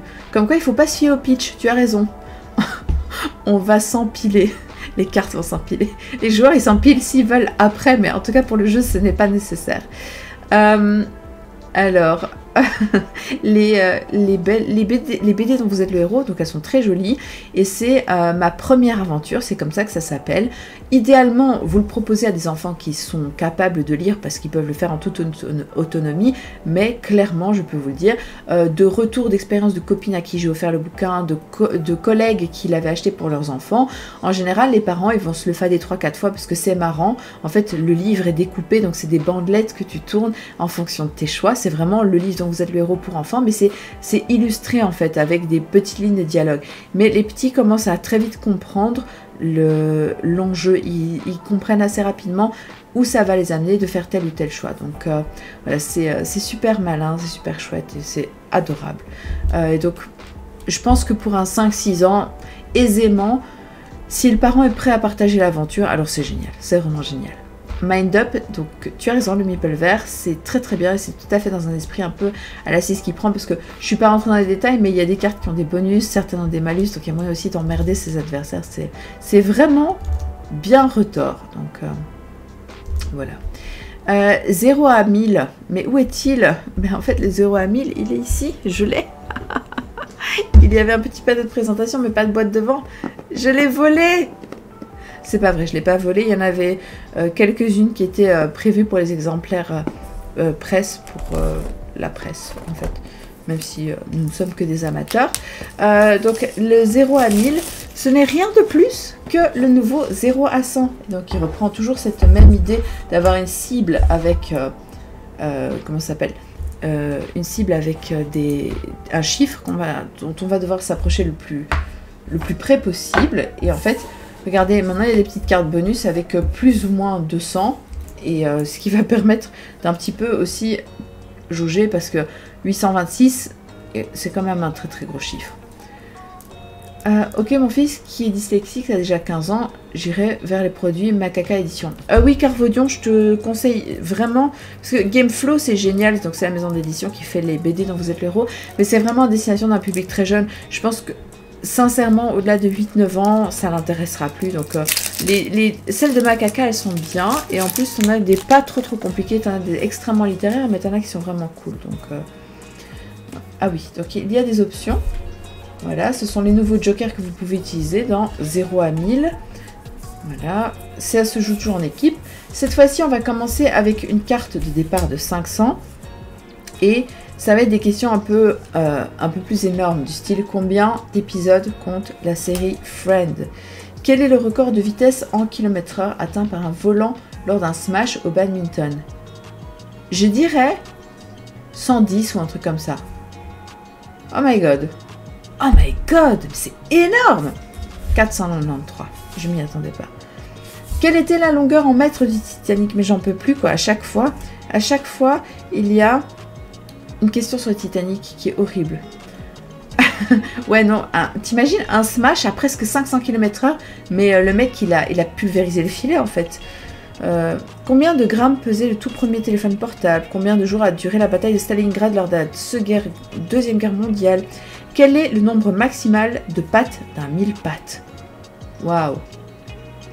Combien y a-t-il de muscles dans le corps humain? 300 et quelques. Attends, je suis sûre que c'est ça. Oh, il y en a bien plus. Est-ce que je vous l'avais présenté? Carvaudion, je vous l'ai tout à fait présenté, mais je vous l'ai présenté à l'époque parce que c'était de 0 à 100, c'était dans une boîte rouge, et maintenant c'est de 0 à 1000. Oh, c'est beaucoup ça. Je triche, je lis les réponses, mais je les oublierai. Donc c'est de 0 à 1000, ce qui veut dire qu'on va pouvoir avoir de la variation, beaucoup de nouvelles questions, et on va pouvoir avoir des trucs typiques que les gens adorent, du style la hauteur de la Tour Eiffel. Donc c'est ça qui est vraiment bien. Combien de semaines Roger Federer a-t-il été numéro 1 mondial du classement du tennis? De 0 à 10 000, c'est ça. Mais en plus, je ne sais pas quelle est la question, mais il y a quand même des petites réponses. Donc c'est pour ça que le plus ou moins 200... La Tour Eiffel, elle mesure 330 mètres, je te crois sur parole. Ah, tu utilises le 0 à 100 en cours avec les apprenants de français. Je trouve ça pas mal. Honnêtement, un jeu de société dans une classe, moi, je sais qu'il y en a qui sont contre. C'est marrant parce que, par exemple, Bruno Feduti, il est auteur de jeux, mais il est également professeur. Je ne sais pas s'il s'occupe des enfants ou des adolescents. Quoi qu'il en soit, c'est des jeunes. Et lui, il est totalement contre l'idée d'utiliser le jeu comme média. Pour lui, le jeu, ça doit rester un jeu et ça ne doit pas avoir de vocation d'apprentissage. Et en fait, je trouve que je comprends l'idée de dire le jeu doit rester du jeu et ça ne doit pas être teinté, dans le sens vraiment sali, entre guillemets, par le côté relou de l'apprentissage, que inévitable pour certaines personnes. Mais en fait, moi, je sais que mes meilleurs moments, ça reste aussi les moments de jeu où on a l'occasion de s'exprimer différemment et de twister les règles de la vie avec des jeux. Ça y est, je fais de la philosophie. Donc oui, pour moi, ça, effectivement, comme tu dis, Démogé, ça rend l'apprentissage ludique. Donc voilà. Alors, on repasse à cet écran. Donc le 0 à 1000, il est bientôt là. La guerre de l'anneau, le jeu de cartes. Mais oui, mais Carvaudion, le problème, c'est qu'il y a des gens qui disent jeu pédagogique, mais il y a tout un tas de comment dire, il y a tout un tas de compréhension du terme jeu pédagogique. Ça peut vouloir dire tout et n'importe quoi. Donc, non, moi je trouve que ça peut être très très fort. Donc, la guerre de l'anneau, version jeu de cartes. Il faut savoir que j'ai joué à la guerre de l'anneau, version jeu de plateau, pour la première fois fin de l'année passée. Et j'avais trouvé ça exceptionnel. C'est très dur, on va pas se mentir, c'est du jeu très lourd, très exigeant. C'est fait pour 2 joueurs, vraiment exclusivement. On pourrait jouer à 4, mais ça n'a aucun intérêt. C'est vraiment fait pour 2 joueurs. Et donc c'est passionnant parce qu'en fait on a ce truc de du 100% wargame, mais dans l'univers du Seigneur des Anneaux. Et donc en fait c'est pas chiant, c'est pas relou. Et aussi, ce que j'aime beaucoup dedans, c'est l'impression, jusqu'à la dernière seconde, jusqu'au dernier jet de dés, qu'on ne sait pas qui va gagner la partie. Et ça, je trouve ça sensationnel. C'est un truc que j'aime beaucoup dans les jeux, c'est de pouvoir garder une tension permanente entre les joueurs jusqu'à la fin de la partie. Là où certains jeux, typiquement les jeux de construction de moteur, qui est pourtant un genre que j'aime énormément, en général, au milieu, voire 3/4 de la part, tu sais qui gagne. Et donc, il y a plus de surprise et c'est... voilà, c'est un peu frustrant parce que tu sais, ah oui, bah c'est bon, machin, il fait 14 or à chaque tour, bah je suis pilé, je pourrais jamais me relever. Et dans la guerre de l'anneau, il n'y a pas du tout ça. Il y a l'impression qu'on peut toujours récupérer des troupes, créer des trucs et tout. Donc voilà, c'est... je trouve ça assez génial. Et donc, il y a un jeu de cartes qui est sorti. Et il faut savoir que Alex l'a acheté à Essen en anglais, mais on n'y a toujours pas joué. Et là, il vient d'arriver enfin, il va arriver incessamment sous peu chez Nuts Publishing. Et donc, ça me plaît beaucoup. Et je me suis même pas inscrite à leur newsletter. Je vais leur envoyer un mail pour leur demander de me mettre sur la liste. Comme ça, je saurai ce qui va sortir. c'est de la 100% confrontation. Donc là, c'est vraiment de la méchanceté pure, c'est jouer les forces du bien contre les forces du mal. Par contre, en termes de méca, je sais pas te dire beaucoup plus que ça. Peut-être que Alex pourrait le dire s'il regarde encore l'émission. Mais voilà, moi, je n'ai pas creusé plus ce sujet. Mais pour les amateurs du genre, ça arrive en français. Ah, Time Collectors. Ça m'a beaucoup plu. Ça m'a vraiment beaucoup plu. Donc, c'est un jeu qui est... comment dire, plutôt à... j'ai pas le Covid, je me suis fait tester. C'est un jeu qui a orientation... Enfin, je suis désolée, je suis vraiment au bout de ma life. Je pense qu'on va devoir faire une partie 3 parce que je suis pas sûre d'arriver au bout. Donc, Time Collector, c'est un jeu qui est familial et que j'ai trouvé vraiment intéressant parce que le principe, c'est qu'on va lancer un ensemble de dés et on va pouvoir les agencer comme on veut. C'est-à-dire qu'on peut pas retourner les faces... Merci Martin pour cette remarque vraiment chouette. T'inquiète, je ne vais pas te postillonner du Covid dessus. Donc, on va pouvoir lancer ces dés et on ne peut pas changer les faces, mais on peut les agencer, donc les ordonner comme on veut. Donc, si je lance un 8, 4, 2, 1, bah, je peux décider de faire 1, 2, 4, 8. Donc, je les mets vraiment dans le sens que je veux. Et pourquoi? Parce qu'en fait, l'idée, c'est que je vais essayer donc de récupérer des cartes sur un plateau central. Donc, vous voyez qu'il y a cette espèce de fleur là. Et en fait, c'est vraiment un jeu dans lequel vous allez avoir différentes cartes qui représentent des petits animaux, des livres, des environnements, des monuments, etc. Donc c'est extrêmement joli, c'est très abstrait, donc c'est du thème d'habillage, mais c'est quand même agréable parce qu'en fait l'idée c'est que ces chiffres en fait sont des dates et plus vous allez loin, bah, moins vous avez de cartes que vous pouvez récupérer, mais vous avez la possibilité de récupérer des cristaux qui vous permettront de changer du coup les phases de dés. Donc ça c'est intéressant. Ça peut être des cristaux points de victoire ou des cristaux joker, c'est comme vous voulez. Et en fait c'est du jeu de placement de cartes, mais c'est du placement de tuiles en fait. En fonction de comment vous placez vos cartes, certaines vont matcher les unes avec les autres. Vous allez avoir des cartes que vous pouvez acquérir qui sont des multiplicateurs de points de victoire pour les autres. Donc voilà, pour moi c'est absolument génial. J'ai vraiment adoré ça. Le seul truc, c'est que, bon, j'ai fait qu'une partie, mais j'ai fait quand même une partie complète. Et donc, j'ai joué contre l'éditrice du jeu. Et en fait, on a quand même fort joué dans son coin. Donc, c'est-à-dire que, mis à part le premier tour où elle m'a laissé prendre 2 cartes qui allaient bien ensemble, et je pense qu'elle a fait juste pour me permettre de découvrir le jeu, grosso modo, j'ai jamais trop regardé son jeu, j'ai jamais eu l'impression qu'elle regardait trop le mien non plus. Mais voilà, moi c'est l'impression que j'ai eu après une partie. Je sais pas trop comment ça se passe après de nombreuses parties, si on commence pas un peu plus à surveiller en disant toi tu fais la stratégie des animaux, je vais te prendre tes animaux, etc.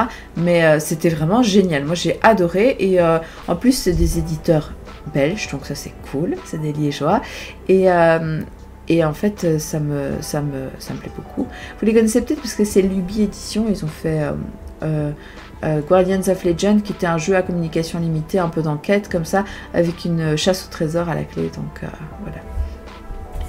Le Meeple vert, toi tu l'as acheté et t'as demandé une dédicace des auteurs. Ça c'est une très bonne chose. Donc ouais, c'est vraiment très très chouette.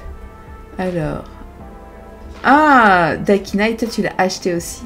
Mais franchement, je trouve assez excellent. Je suis un peu... voilà, je suis un peu...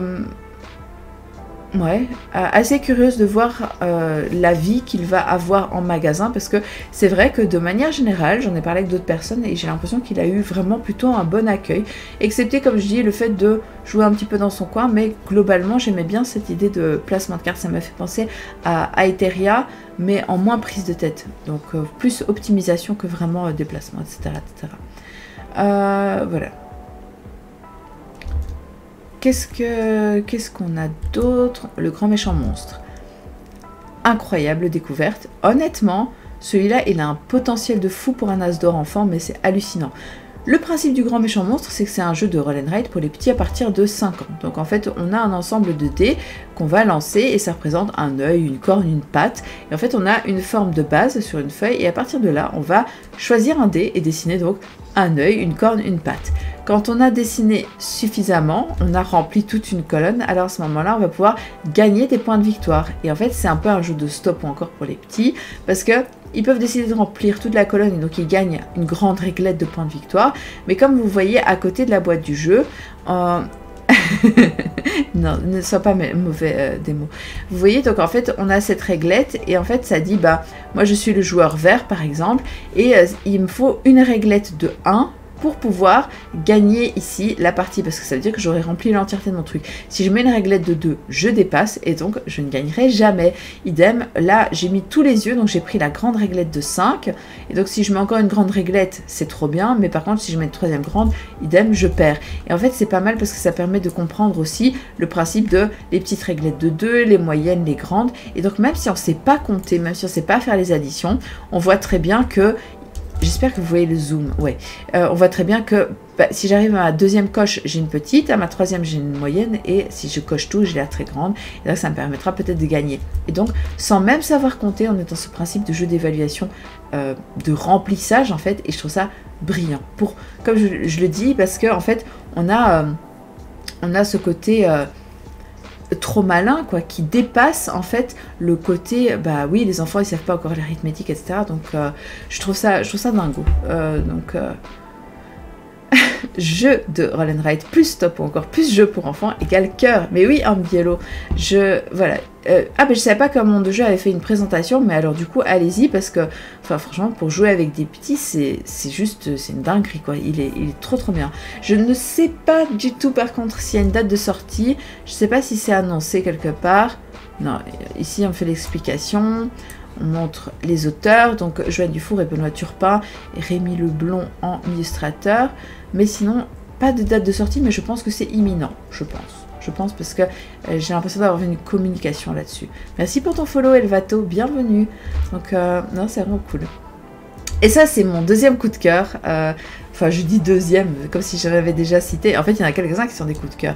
Focus, j'ai adoré. En fait, il sort dans 20 minutes, voilà, c'est ça. Focus, c'est un jeu qui est un petit peu, comment ça s'appelle, entre un Similo et un Codenames, c'est que pour 2 joueurs. Et on a joué avec Alex et on a fait 2-3 parties d'affilée, je pense. Et puis après, on est resté pour que l'éditeur nous explique toutes les variantes, parce qu'en fait, on trouvait ça trop passionnant. Et pourquoi est-ce qu'on trouve ça génial? Parce qu'en fait, c'est un jeu, comme je dis, entre Similo et Codenames.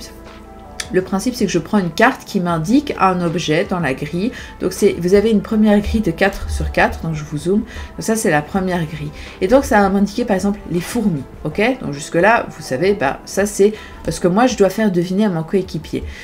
Il faut savoir que ça ne pourra jamais être ces 4 objets-là qui sont des objets témoins. Les 4 du dessus, là, ce sont des objets témoins, d'où le fait qu'ils sont sur une ligne un petit peu séparée. Mon coéquipier a reçu lui aussi un objet. Il a par exemple reçu la machine à écrire. Donc la grille lui indique tu dois faire deviner machine à écrire. Et chacun son tour, on va devoir faire deviner sa carte en éliminant une carte à chaque fois. D'où le truc du similo. Alors, comment ça va se passer?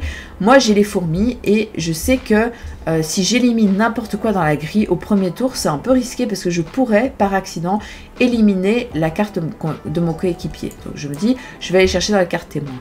Qu'est-ce qui me ferait penser à la fourmi? Pas forcément le ballon de rugby parce que je vois pas le rapport entre la fourmi et ça. Le scarabée, c'est pas mal parce que c'est un double sens. Et donc, du coup, c'est un insecte quand même. Le serpent, c'est un animal. Et la lettre n'a aucun intérêt. Donc, du coup, ce que je vais faire, c'est que je vais éliminer le scarabée pour dire à mon coéquipier « Ceci ressemble très fort à mon indice. » Et donc, j'ai éliminé une carte. Et lui, il a une info. En sachant ça, il fait « Ah ouais, ok. » Et alors, il peut décider de continuer à éliminer dans la colonne témoin où il sait qu'il prend aucun risque, où il dit « Bah non, en fait, moi, je vais éliminer direct au centre du tableau. » Mais il dit « Bah moi, j'ai reçu la machine à écrire. » Je fais le raisonnement, c'est ce qui se passe dans sa tête. Donc, moi, j'ai reçu la machine à écrire. Je vais donc éliminer l'enveloppe. Comme ça, elle saura que l'enveloppe a un très fort rapport avec mon indice. Moi, je viens de voir ça et je me dis « Ok. » Donc, il a éliminé l'enveloppe. Soit c'est la peinture, les encres, etc. Soit c'est la machine à écrire, ou c'est la loupe, l'enveloppe, le message, la missive, etc.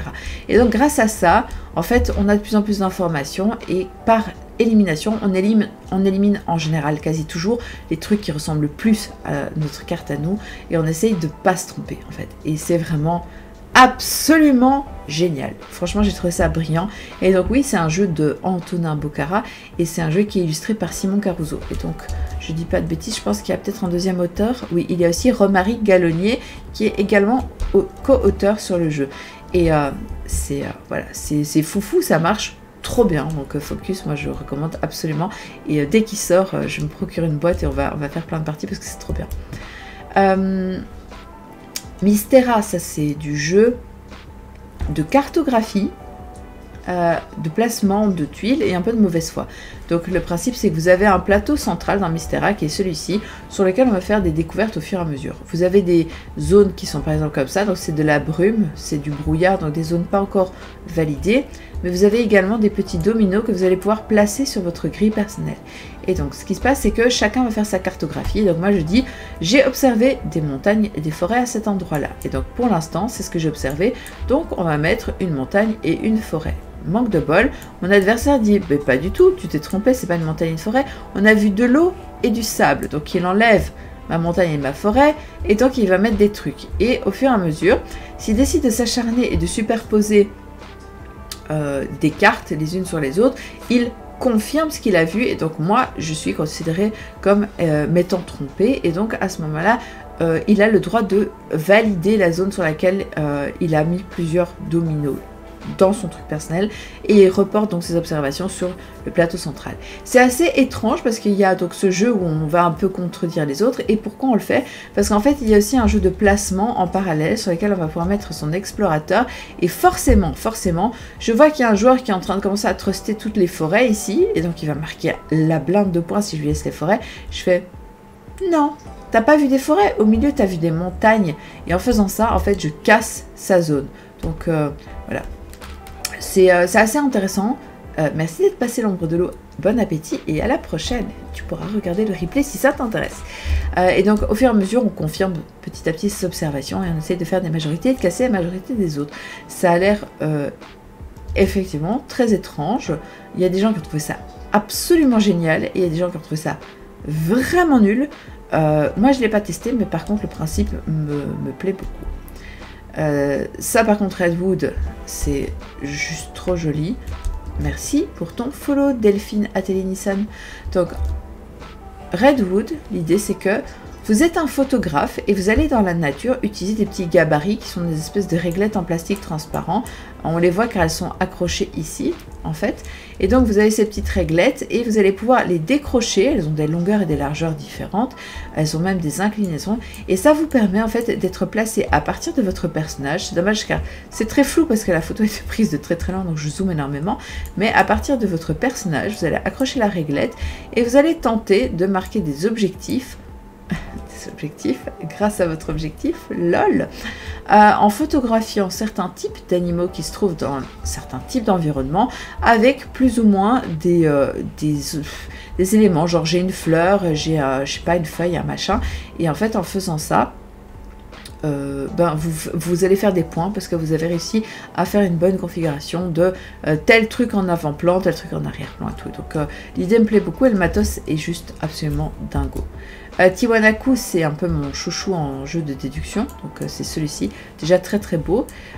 Et en fait, le principe, c'est que c'est du jeu de déduction dans lequel vous avez deux informations. Des longueurs, des largeurs, des inclinaisons, tout un programme. Il y en a qui sont fatigués ici, non? Donc dans Tiwanaku, ce qu'il faut savoir, c'est que il y a toujours des conditions. À savoir, par exemple, une zone ne peut jamais faire plus de 5 tuiles les mêmes. Donc en fait, on sait par exemple qu'ici, on a déjà 4 vertes. On a une 5e qui pourrait être n'importe où. Elle pourrait être ici, ou elle pourrait être là, ou elle pourrait être là ou là. Mais on sait qu'il y en aura une seule 5e. Et que ça ne pourra pas être 6 ou 7. Donc cette information, elle est connue.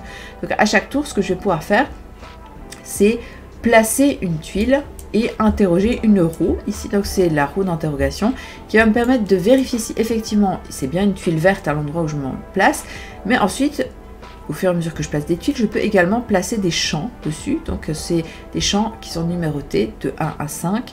Et les champs, ils ont aussi des règles de pose, à savoir, à côté ou en diagonale d'un rouge, je ne pourrai jamais mettre un rouge, et ça vaut pour n'importe quelle couleur. Donc c'est-à-dire par exemple que si j'ai vert ici, ici et ici, je sais que nulle part autour de ça, il y aura du vert, tout simplement parce que c'est interdit d'avoir, que ce soit en orthogonale ou en diagonale, du vert. Donc c'est vraiment du principe de nonogramme. Donc c'est-à-dire que vous avez votre petit casse-tête, donc vous avez une roue avec 30 scénarios, vous placez un scénario de base dedans qui vous dit mets une tuile en 3 maïs, une en 4 soleils et une en 5 lunes. Elles sont de telle couleur et à partir de là, vous jouez. Et donc à chaque tour, vous avez la possibilité de soit interroger pour savoir quel type de paysage vous allez découvrir et donc placer les paysages en question et vos explorateurs dessus. Et plus tard, quel type de plantation vous allez pouvoir faire à ces endroits.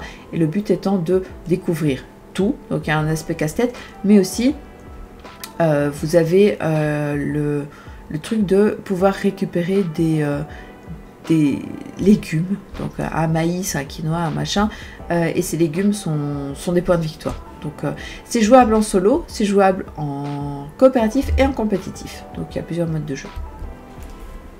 Voilà. Qu'est-ce que je vous montre d'autre? Skyteam. Skyteam, on a vraiment adoré.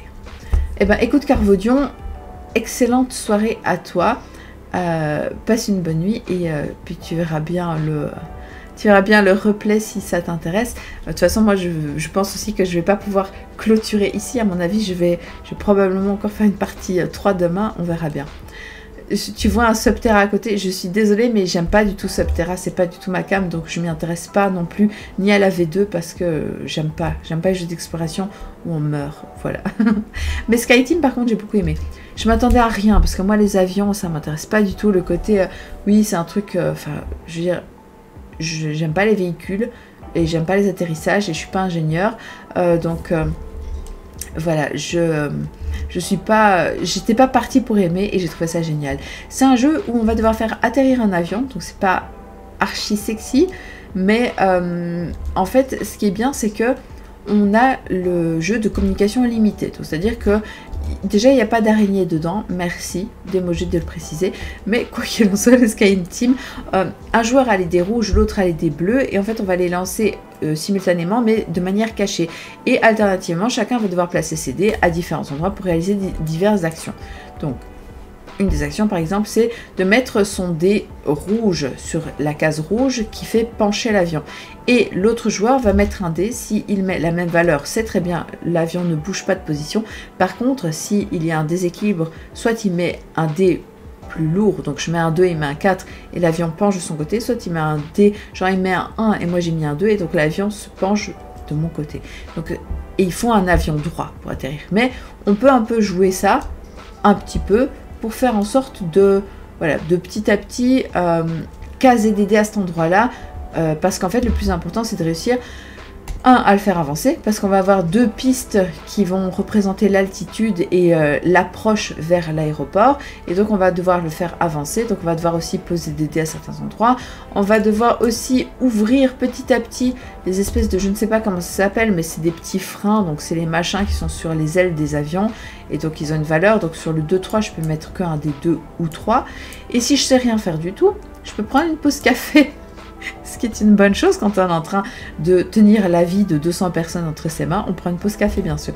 Donc, je peux mettre un dé sur la pause café, ce qui veut dire que plus tard j'aurai un petit jeton café qui sera un +1 -1 sur un +1 -1 sur l'atterrissage. Et donc sur un dé prochain. Et donc voilà, on va devoir faire atterrir cet avion et je vous dis le thème me faisait chier à mort. Et puis en fait j'ai joué, j'ai trouvé ça génial. Donc c'est vraiment cool. Et en plus, pour avoir parlé avec l'auteur, donc je lui dis, excuse-moi, tu es ingénieur? Il m'a dit oui, donc je le savais, parce que, enfin, ça se sentait, quoi. C'était écrit en lettres de feu sur la couve du jeu.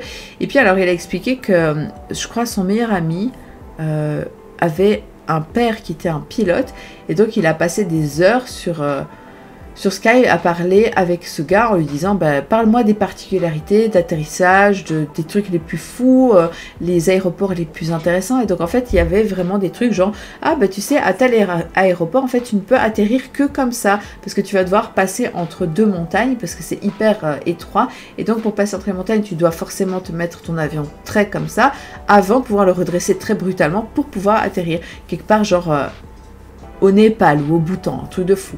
Et donc, ce qui est bien, c'est que vous avez plusieurs aéroports qui sont différents scénarios et qui sont inspirés de la réalité. Et donc, ils vont être tout à fait raccord avec la réalité. De savoir, certains sont placés dans des endroits qui sont connus pour être extrêmement venteux, donc ça va fortement ralentir votre avancée, etc. Et je trouve que cette idée est géniale. Voilà.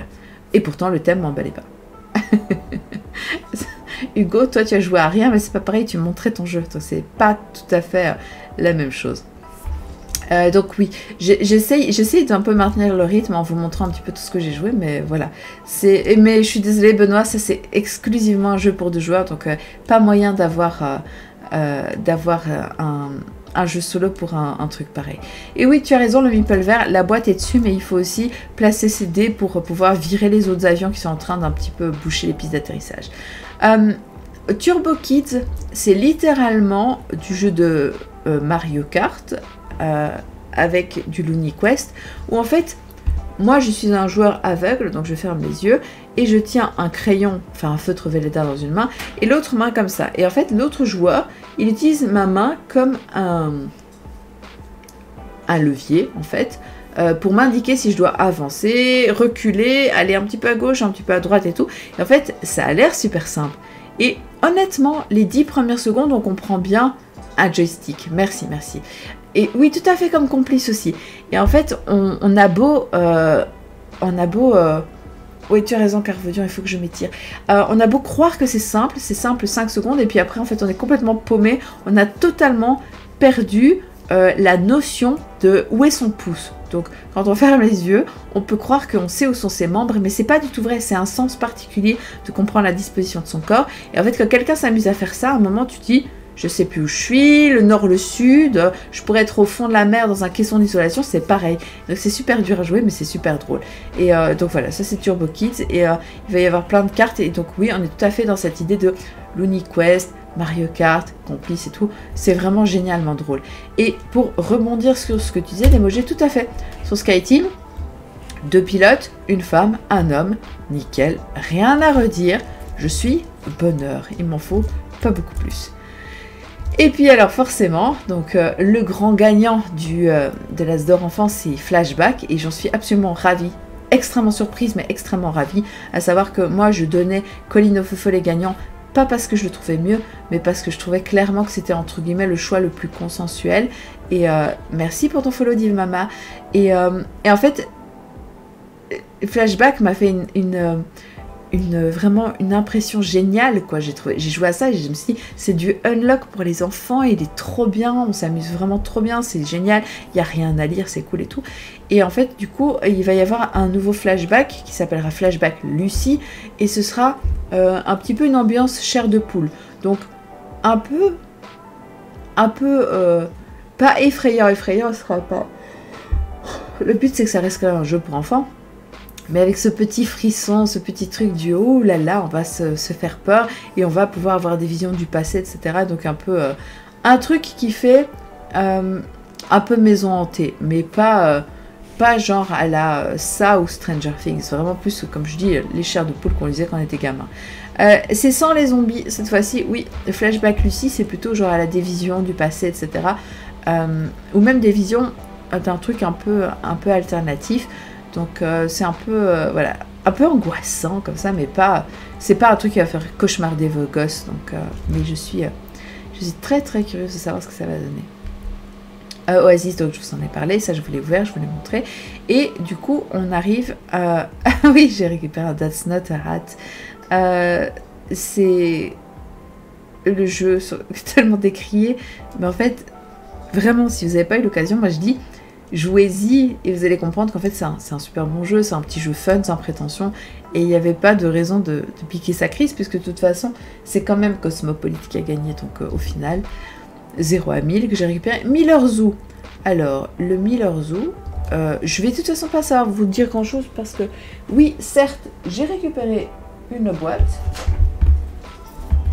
qui est ici, voilà je vous la montre, je ne l'ai pas encore ouverte, mais il faut savoir que Miller Zoo, c'est un peu le zoo... j'ai dit Cosmopolite, je suis débile.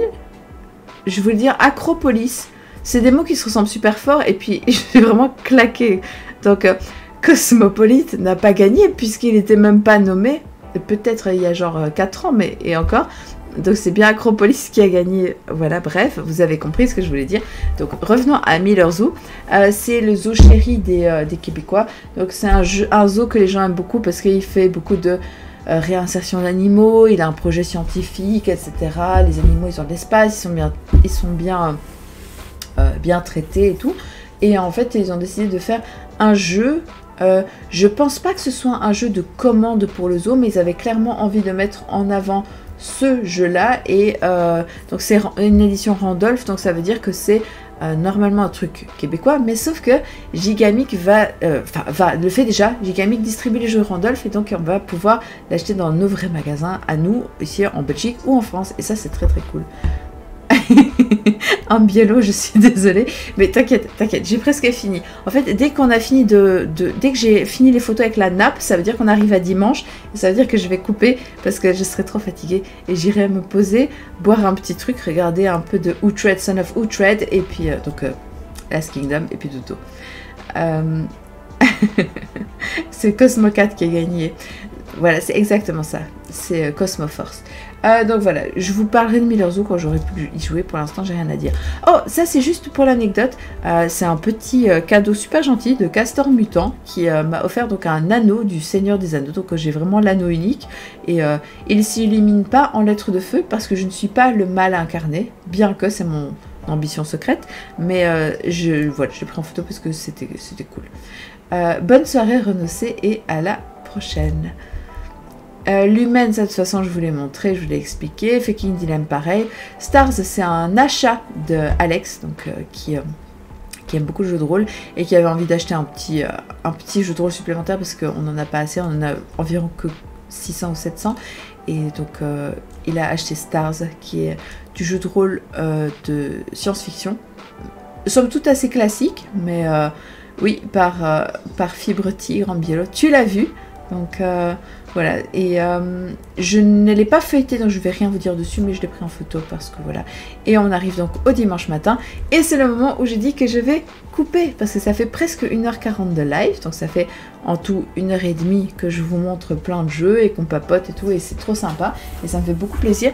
Mais je sens que, au-delà du fait qu'on rigole beaucoup parce que je dis n'importe quoi, en vrai je suis dans un niveau de fatigue assez excessif, et je pense que c'est bien que je garde de l'énergie, parce que demain, du coup, je pourrai revenir le soir et vous parler encore des derniers jeux que j'ai vus le dimanche et vous montrer les millions de boîtes qui s'empilent là derrière. Et parce qu'en plus, il y a vraiment des trucs trop cool.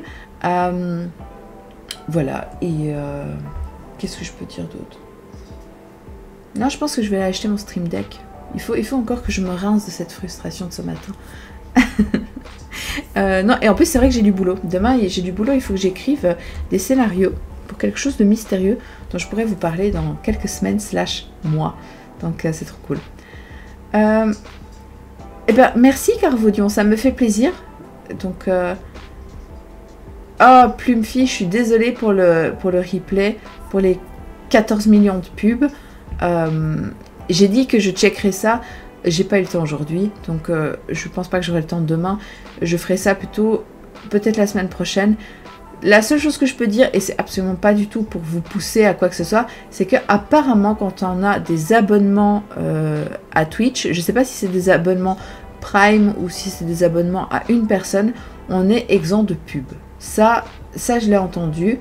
Il y a des personnes qui l'ont dit hier soir, mais je sais pas exactement comment ça fonctionne. Donc voilà, c'est la seule chose que je peux dire. Mais voilà, c'est un peu probablement un peu excessif. Alors merci Hugo, je suis contente que tu aies pu découvrir plein de jeux par la même occasion. Est-ce que j'ai parlé d'Oya? Ma story dans le fiche t'avais interpellé. Attends, est-ce que j'ai parlé d'Oya? Je sais plus ce qu'ils avaient. Je sais plus du tout ce qu'ils avaient. Je sais même plus ce que j'avais mis comme story sur eux. Il faut me rafraîchir les idées parce que j'ai mis des stories sur 3 milliards d'éditeurs et je sais plus du tout ce que j'ai. Le nouveau de Mind. Ah, c'est pas moi. Ça, c'est pas moi parce que j'ai pas vu de nouveau de Mind. Donc voilà. Donc, ça doit être chez quelqu'un d'autre que tu l'as vu. Mais oui, c'était alors probablement dans un espace pro parce qu'il me semble pas non plus avoir vu de stand chez eux. Donc c'est pas grave. C'est le moment de se dire. Voilà, bonne nuit à tout le monde, des bisous, etc. Et du coup, on va se retrouver demain, probablement dans les mêmes heures, autour de 21h, je pense, quelque chose comme ça. Et du coup, si j'ai pu vous inciter à encore acheter des jeux, c'est horrible. parce qu'en fait, moi, je m'incite aussi à acheter des jeux. Il y a des trucs que j'ai pris en photo et forcément, je me dis, bah, ça je veux, ça j'ai besoin, je nécessite. Donc, voilà. Donc, ah oui, il y a Adblock pour empêcher les pubs. C'est pas con. Donc, les gens qui n'ont pas les moyens de s'abonner ou qui savent pas comment faire ou qui n'ont pas envie, bah, vous pouvez utiliser Adblock. Sinon, vous pouvez vous abonner ou utiliser un abonnement. Je vois que Twitch Turbo, c'est un abonnement Twitch général, mais voilà, qui est un peu cher et ça marche seulement si on regarde beaucoup de Twitch. Donc voilà. Les jeux allemands Porco Rosso et Café Del Gato sortent bientôt, car on a l'opportunité habitant proche de la frontière allemande. Ah, alors Porco Rosso, il doit arriver, si je ne m'abuse, aux alentours du mois de juin, et Café Del Gato, c'est pour le mois de mai, normalement. Je pense que c'était une sortie au mois de mai. Je pourrais me renseigner un peu plus, mais voilà, c'est de toute façon pas tout de suite. Donc, si tu parles allemand et que tu sais les acheter en allemand, je dirais, prends-les en allemand, ça fait de mal à personne. Donc, voilà. Et donc, c'est bon. On a fait à peu près le tour. Donc, j'arrête pas de dire bonne nuit. Donc là, je vais vraiment vous dire bonne nuit. Je vais vous dire ciao. À demain. Est-ce que j'ai un Utip pour m'aider à financer mon Stream Deck? Alors, j'ai un Tipeee que je vais d'ailleurs refondre totalement à la fin du mois parce que j'avais fait des contreparties, etc., mais qui n'ont plus de sens aujourd'hui parce que c'est pas comme ça que je fonctionne et je sais que je peux aller nulle part avec ça, donc je vais le refondre complètement. Mais oui, j'ai un Tipeee, donc voilà. Mais c'est informatif comme ça. C'est le streamer qui choisit de mettre des pubs ou non et leur fréquence.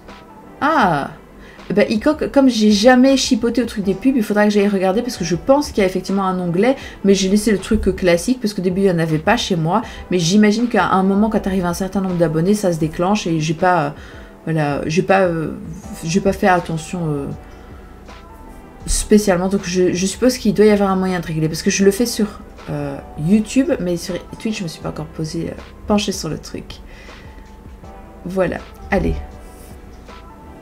On se fait des bisous et on se dit bye bye. À demain. À demain.